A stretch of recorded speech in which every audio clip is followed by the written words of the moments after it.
नमस्कार विद्यार्थी मित्रांनो, लक्ष सरकारी नोकरी या एज्युकेशनल चॅनलवर आपले पुन्हा एकदा स्वागत।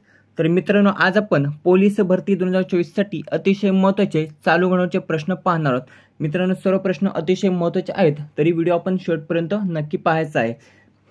पाठ आहे आपला 143वा। या पाठमध्ये आपण 6 ते 11 ऑगस्ट दरम्यान जे काही महत्त्वाचे चालू घडामोडीचे प्रश्न बनतील, तर ते सर्व प्रश्न अतिशय महत्त्वाचे प्रश्न आजच्या व्हिडिओच्या माध्यमातून आपण कव्हर करणार आहोत। आपण 1 ते 6 पर्यंतचे चालू घडामोडीचे प्रश्न हे 142व्या पार्टमध्ये घेतलेले आहेत। आता आहे 143वा पार्ट। व्हिडिओला सुरुवात करण्या अगोदर चॅनलवर जर नवीन असाल तर चॅनलला अवश्य सबस्क्राइब करून घ्यायचं आहे, जेणेकरून तुम्हाला पोलीस भरतीसाठी अतिशय महत्त्वाचे चालू घडामोडीचे तसेच जीकेचे प्रश्न पाहावयास मिळतील। प्रश्न अतिशय महत्त्वाचे आहेत, पोलीस भरतीमध्ये पडले जाऊ शकतात असे प्रश्न आहेत। सर्व आयएमपी प्रश्न घेतलेले आहेत आपण। पहिलाच प्रश्न आहे बघा, स्टार मार्क करून ठेवा।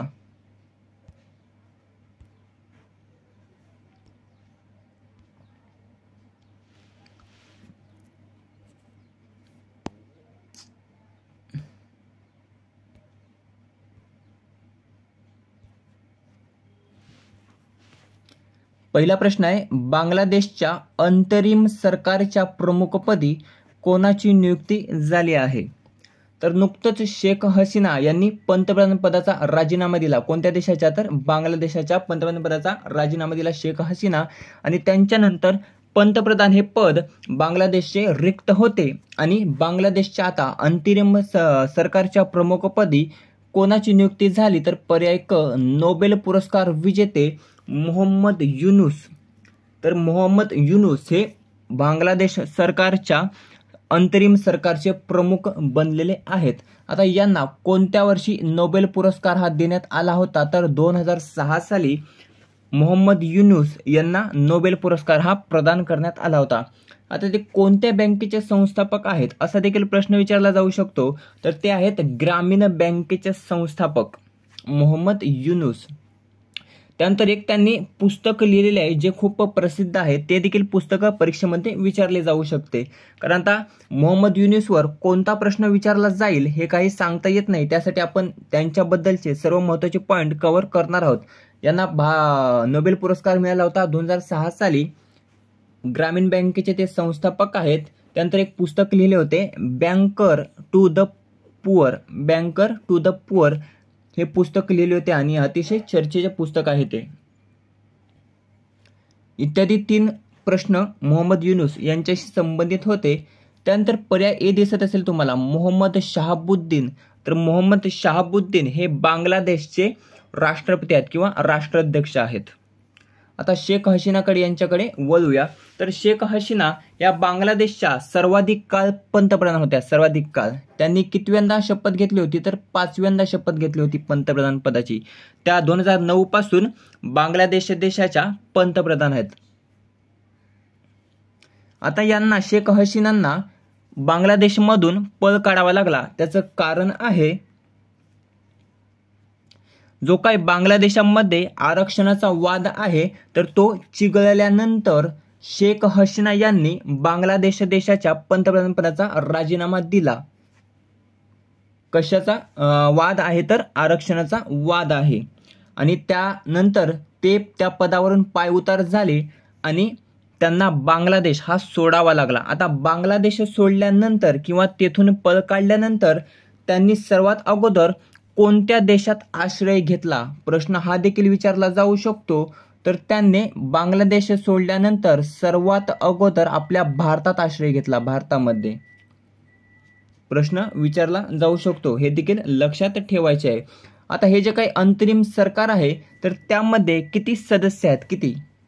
तर त्यामध्ये आहेत 15 सदस्य आणि मोहम्मद युनूस पकडून 16 सदस्य। तर बांगलादेशचे अंतरिम सरकार हे 16 सदस्य एकत्र येऊन कामकाज पाहणार आहे। आता बांगलादेशची राजधानी आपण पाहूया। राजधानी आहे ढाका। बांगलादेशची निर्मिती झाली होती 17 डिसेंबर 1971 रोजी। आता कोणत्या देशामधून बांगलादेशची निर्मिती झाली होती हे देखील आपल्याला माहिती पाहिजे। तर त्या देशाची निर्मिती झाली होती पूर्व पाकिस्तानमधून। पूर्व पाकिस्तान।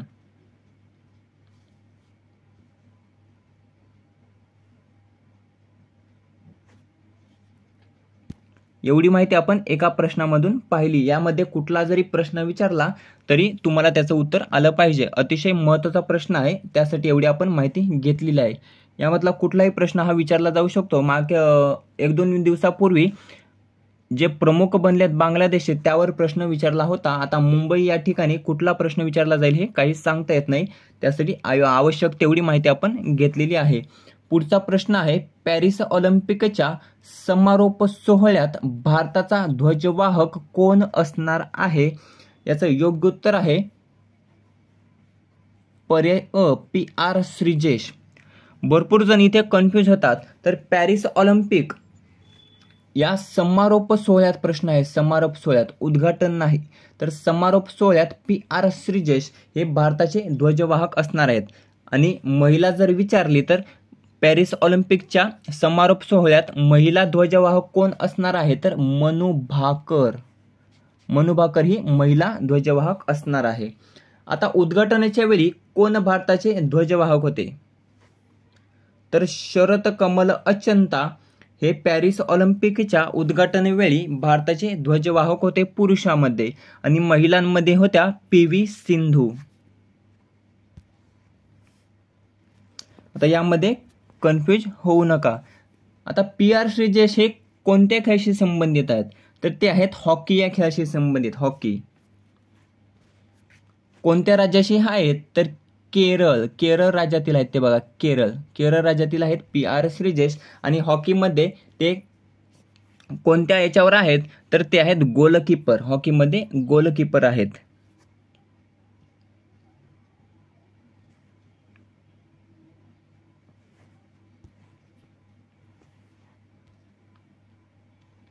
तिसरा प्रश्न आहे, वक्फ बोर्ड दुरुस्ती विधेयक 2024 कोणी लोकसभेत मांडले? अतिशय महत्त्वाचा टॉपिक. 100% प्रश्न हा पडला जाईल. 100% यावर प्रश्न हा पडलाच पाहिजे. वक्फ बोर्ड दुरुस्ती विधेयक 2024 हे लोकसभेत कोणी मांडले? प्रश्न खूप चर्चेचा आहे सध्या बातम्यांवर किंवा इतर ज्या काही सोशल मीडिया आहेत त्यावर सर्व ठिकाणी वक्फ बोर्ड हा जो काही कायदा आहे त्यावर चर्चा सुरू आहेत.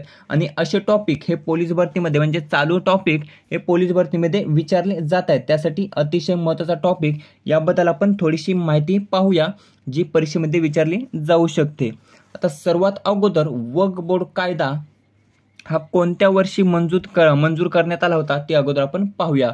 तर वक्फ बोर्ड कायदा हा 1954 साली मंजूर करण्यात आला होता. काँग्रेसचे जे काही सरकार होते तर त्यांनी हा मुस्लिमांसाठी 1954 साली वक्फ बोर्ड कायदा हा आणला होता.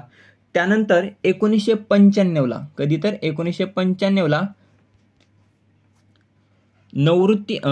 नवीन आवृत्तीने कायद्यात सुधारणा करून वक्फ बोर्डाला अधिक अधिकार दिले होते.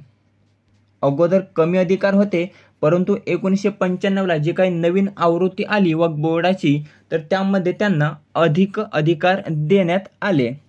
आता वक्फ कायदा 1995 कलम 3 नुसार बोर्डाला कोणत्याही पुराव्याची आवश्यकता न घेता कोणत्याही जमिनीवर ती जमीन आपली म्हणून दावा ठोकू शकते व बोर्डाने मालमत्तेवर दावा केल्यास मालक न्यायालयात जाऊ शकत नाही. आता शॉर्टमध्ये आपण समजून घेऊया.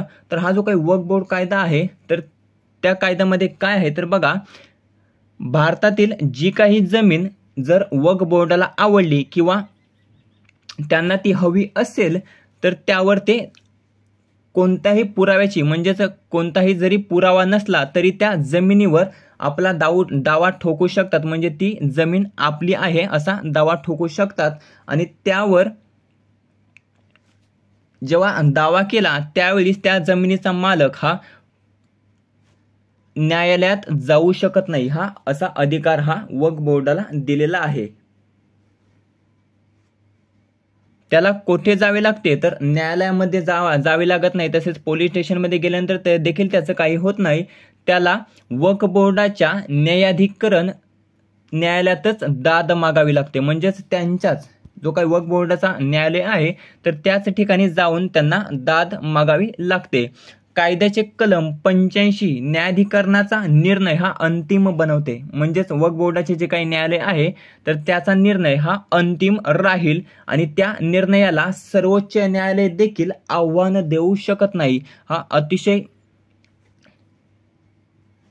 वाईट जो काही कायदा आहे जो काँग्रेस सरकारने भारतात आणला होता तर त्यावर आता दुरुस्ती करून वक्फ बोर्ड दुरुस्ती विधेयक 2024 हे पर्याय ब किरण रिजिजू यांनी लोकसभेत मांडले आहे. उत्तर सांगायचं राहिलं होतं तर वक्फ बोर्ड दुरुस्ती विधेयक 2024 हे किरण रिजिजू यांनी लोकसभेत मांडलेले आहे. तुम्हाला नीट कळालं तर वक्फ बोर्ड कायदा हे कोणत्याही जमिनीला आपली जमीन असे मानू शकते आणि त्यावर दावा ठोकू शकते. त्यानंतर त्या जमिनीचा मालक कोठेच जाऊ शकत नाही, शिवाय फक्त वक्फ बोर्ड जे काही न्यायालय आहे त्याच ठिकाणी त्याला जावे लागते. म्हणजेच न्यायालयात जरी एखादा मालक गेला तरी त्या ठिकाणी त्याचे काहीच होणार नाही असा तो कायदा आहे.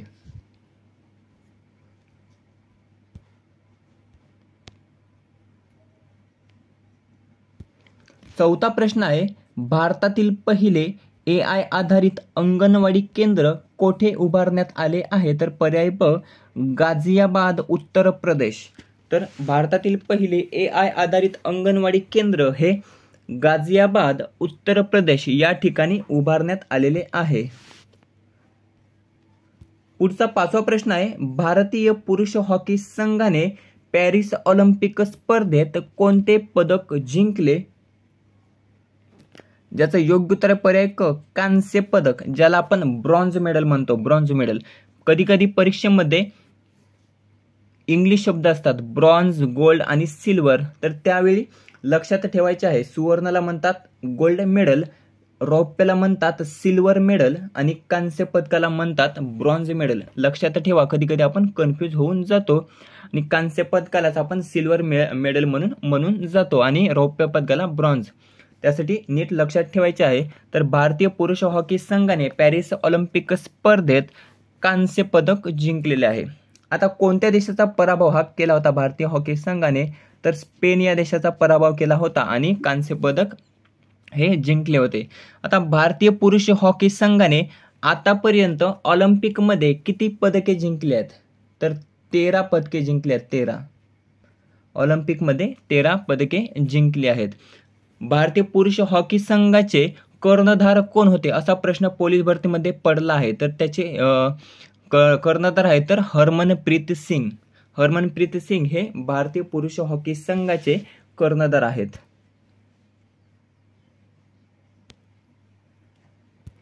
सहावा प्रश्न आहे, हर घर तिरंगा ही मोहीम कोणत्या कालावधीत राबवण्यात येणार आहे संपूर्ण भारतामध्ये? तर पर्याय क 9 ते 15 ऑगस्ट. म्हणजेच 9 ऑगस्ट ते 15 ऑगस्ट या दरम्यान हर घर तिरंगा ही मोहीम संपूर्ण भारतात ही राबवण्यात येणार आहे. सातवा प्रश्न आहे, देशातील पहिले धान्य ATM कोणत्या राज्यात लॉन्च करण्यात आलेले आहे? ज्याचं योग्य उत्तर आहे पर्याय ड ओडिसा. तर देशातील पहिले धान्य ATM ओडिसा या राज्यामध्ये लॉन्च करण्यात आलेले आहे.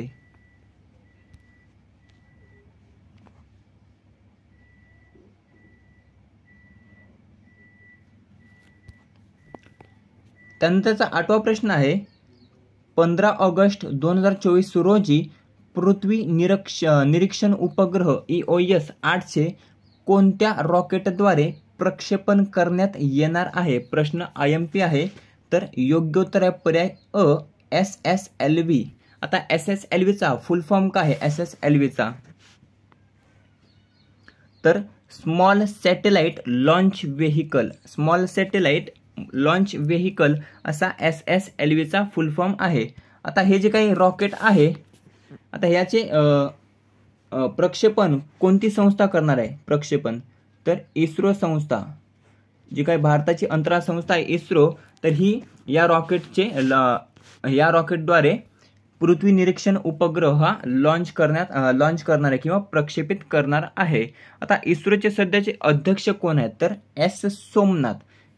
ज्याची इस्रोची स्थापना झाली होती 15 ऑगस्ट 1969 साली. मुख्यालय आहे बंगळुरू या ठिकाणी. आता हा जो काही पृथ्वी निरीक्षण उपग्रह आहे तो SSLV या रॉकेटद्वारे प्रक्षेपित केला जाणार आहे. आता कधी केला जाणार आहे हा देखील प्रश्न विचारला जाऊ शकतो. तर त्याचं योग्य उत्तर आहे 15 ऑगस्ट 2024 रोजी. म्हणजेच यावर्षीच्या स्वातंत्र्य दिनी हा पृथ्वी निरीक्षण उपग्रह हा प्रक्षेपित केला जाणार आहे. आता चंद्राच्या अभ्यासासाठी इस्रोने कोणती मोहीम राबवली होती? तर चंद्रयान-3 ही मोहीम राबवली होती चंद्राचा अभ्यास करण्यासाठी. त्यानंतर सूर्याचा अभ्यास करण्यासाठी इस्रोने कोणती मोहीम राबवली होती? तर आदित्य L1 ही मोहीम राबवली होती सूर्याचा अभ्यास करण्यासाठी.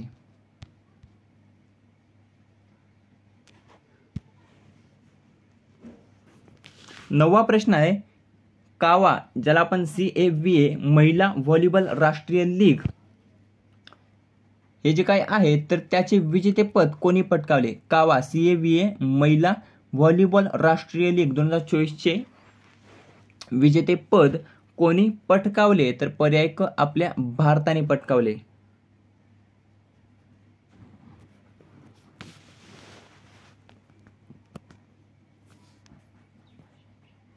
दहावा प्रश्न आहे, पहिल्या विज्ञान रत्न पुरस्कार 2024 साठी कोणाची निवड करण्यात आलेली आहे? तर पर्याय क गोविंदराजन पद्मनाभन यांची नियुक्ती करण्यात आलेली आहे किंवा निवड करण्यात आलेली आहे पहिल्या विज्ञान रत्न पुरस्कार 2024 साठी. 11वा प्रश्न आहे, मिस वॉटर लिली 2024 स्पर्धा कोणत्या देशात पार पडली? तर पर्याय अ फिलिपाईन्स. तर फिलिपाईन्स या देशात मिस वॉटर लिली 2024 ही स्पर्धा पार पडली. पुढचा 12वा प्रश्न आहे, भारतरत्न डॉक्टर बाबासाहेब आंबेडकर पुरस्कार 2024 ने कोणाला गौरविण्यात आले? ज्याचं योग्य उत्तर आहे पर्याय ड धनंजय दातार यांना गौरविण्यात आले भारतरत्न डॉक्टर बाबासाहेब आंबेडकर पुरस्कार याने. आता हा जो काही डॉक्टर बाबासाहेब आंबेडकर पुरस्कार प्रदान केला जातो तर तो कोणत्या संस्थेतर्फे किंवा कोणत्या सोसायटीतर्फे दिला जातो? तर पीपल्स एज्युकेशन सोसायटी यातर्फे तो दिला जातो. हे देखील लक्षात ठेवायचे आहे. 13वा प्रश्न आहे, पॅरिस ऑलिम्पिक 2024 मध्ये भारताच्या नीरज चोप्राने कोणते पदक जिंकले? प्रश्न अतिशय महत्त्वाचा आहे, नीरज चोप्रावरील आहे. हा देखील स्टार मार्क करून ठेवा. हा देखील 100% पडण्याचे चान्स आहेत. तर पॅरिस ऑलिम्पिक 2024 मध्ये भारताच्या नीरज चोप्राने सुवर्ण नाही चुकी झाली, तर पर्याय ब रौप्य पदक जिंकलेलं आहे. सिल्वर मेडल रौप्य पदक जिंकलेलं आहे. आता हा जो काही नीरज चोप्रा आहे तो कोणत्या खेळाशी संबंधित आहे? तर भालाफेक या खेळाशी तो संबंधित आहे. ज्याला नीरज चोप्राला आपण कोणत्या नावाने ओळखतो? तर गोल्डन बॉय, भारताचा गोल्डन बॉय म्हणून त्याला ओळखतो. आता पॅरिस ऑलिम्पिक 2024 मध्ये त्याने किती मीटर भालाफेक करत सलग दुसऱ्यांदा पदक पटकावले आहे? तर त्याने 89.45 मीटर भालाफेक करत सलग दुसऱ्यांदा पदक हे पटकावले आहे. कोणते पदक पटकावले आहे? तर रौप्य पदक पटकावले आहे. आता हा नीरज चोप्रा कोणत्या राज्याशी संबंधित आहे? तर हरियाणा या राज्याशी संबंधित आहे. हरियाणा. प्रश्न हा देखील विचारला जाऊ शकतो. आता याच्यावर कुठला प्रश्न विचारला जाऊ शकतो ते आपण जरा रिव्हिजन म्हणून पाहूया. कोणते पदक जिंकले? रौप्य पदक जिंकले. कोणत्या खेळाशी संबंधित आहे? भालाफेक या खेळाशी संबंधित आहे. किती मीटर भालाफेक करत रौप्य पदक जिंकले? तर 89.45 मीटर भालाफेक करत रौप्य पदक जिंकले. त्यानंतर 2018 साली कोणत्या पुरस्काराने सन्मानित करण्यात आले होते? तर अर्जुन पुरस्काराने सन्मानित करण्यात आले होते. 2021 ला मेजर ध्यानचंद खेलरत्न पुरस्काराने सन्मानित करण्यात आले होते. 2022 ला पद्मश्री या पुरस्काराने सन्मानित करण्यात आले होते. एवढे 6 प्रश्न आपण या नीरज चोप्रा या विषयावर विचारले जाऊ शकतात, आपण ते घेतलेले आहेत. आता रौप्य पदक नीरज चोप्रा यांनी जिंकले. आता सुवर्ण पदक कोणी जिंकले तर पाकिस्तान देशाच्या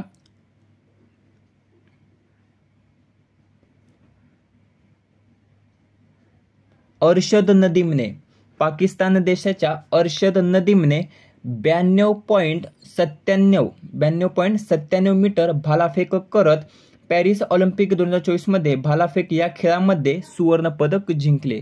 आता अर्शद नदीम कोणत्या देशाचा खेळाडू आहे तर पाकिस्तान या देशाचा खेळाडू आहे, पाकिस्तान देशाचा. त्यानंतर नीरज चोप्रावर एक प्रश्न राहिला, तो घ्यायचा राहिला होता.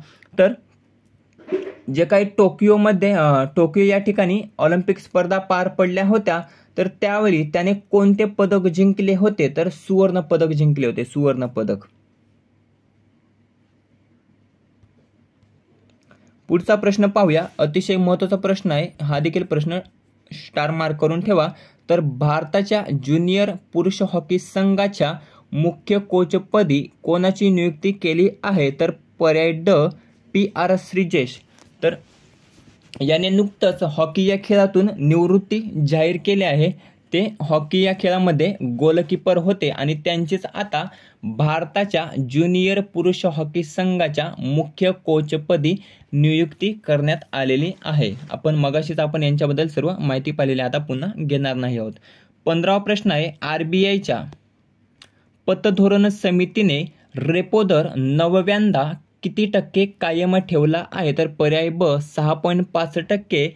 RBIच्या पतधोरण समितीने रेपो दर हा कायम ठेवला आहे.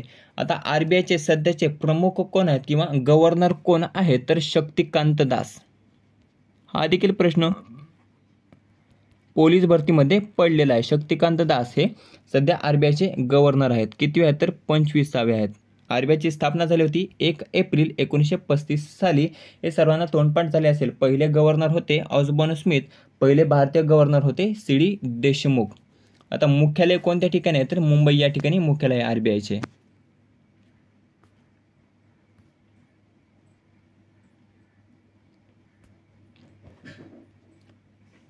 पुढचा 16वा प्रश्न आहे, डिझास्टर रिस्क मॅनेजमेंटसाठी विमा लागू करणारे कोणते राज्य देशातील पहिले राज्य ठरले, ज्याचं योग्य उत्तर पर्याय ड नागालँड. डिझास्टर रिस्क मॅनेजमेंटसाठी विमा लागू करणारे नागालँड हे राज्य देशातील पहिले राज्य ठरले आहे.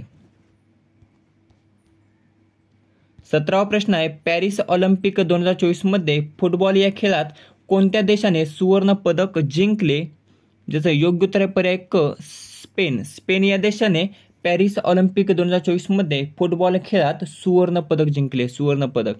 आता कोणाला हरवले असा देखील प्रश्न विचारला जाऊ शकतो. तर त्याने जो काही यजमान देश आहे फ्रान्स, तर या फ्रान्स या देशाला हरवत आपले दुसरे सुवर्ण पदक जिंकले, दुसरे. ऑलिम्पिक जे काही मागील आवृत्ती झाली होती ऑलिम्पिकची, तर त्यावेळी स्पेन हे उपविजेते होते, उपविजेते. मागची जी काही ऑलिम्पिकची आवृत्ती झाली तर त्यावेळी स्पेन हा देश उपविजेता होता. आता स्पेन या देशाने नुकतंच UEFA युरो कप यामध्ये देखील विजेतेपद पटकावले. UEFA युरो कप यामध्ये त्याने विजेतेपद पटकावलेले आहे. 17वा प्रश्न आहे, जागतिक आदिवासी दिन कोणत्या दिवशी साजरा करण्यात आला तर पर्याय क 9 ऑगस्टला जागतिक आदिवासी दिन हा साजरा करण्यात आला. 18वा प्रश्न आहे, कोणत्या देशाला जगातील सर्वात मोठा नैसर्गिक वायूचा साठा सापडला आहे, पर्याय क चीन या देशाला जगातील सर्वात मोठा नैसर्गिक वायूचा साठा हा सापडला आहे.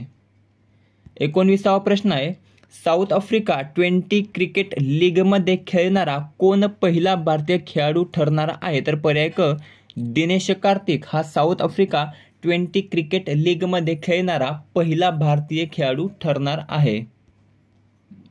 21वा प्रश्न आहे, झारखंड सरकारने आरोग्य विभागाच्या कर्मचाऱ्यांसाठी कोणती नवीन पोर्टल लॉन्च केलेली आहे तर पर्याय अ उपस्थिती पोर्टल. ही पोर्टल लॉन्च केलेले आहे झारखंड या सरकारने. आता झारखंडचे सध्याचे मुख्यमंत्री कोण आहेत तर हेमंत सोरेन हे सध्याचे मुख्यमंत्री आहेत. त्यानंतर मुख्यमंत्री मैया योजना कोणत्या राज्य सरकारने नुकतंच सुरू केलं, त्याचं उत्तर तुम्ही कमेंटमध्ये द्यायचं आहे. 22वा प्रश्न आहे, भारतीय वायुसेनेने कोणत्या मिसाईलच्या उत्पादनाला मान्यता दिली आहे? तर पर्याय क अस्त्र मार्क 1 या मिसाईलच्या उत्पादनाला भारतीय वायुसेनेने मान्यता दिली आहे.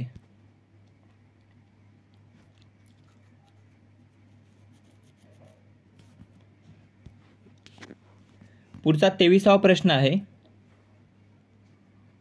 खालीलपैकी कोणत्या राज्याने लॉजिस्टिक धोरण 2024 ला मान्यता दिलेली आहे? तर पर्याय ब आपल्या महाराष्ट्राने लॉजिस्टिक धोरण 2024 ला मान्यता दिली आहे. 24वा प्रश्न आहे, IMP प्रश्न आहे, याला देखील स्टार मार्क करून ठेवा.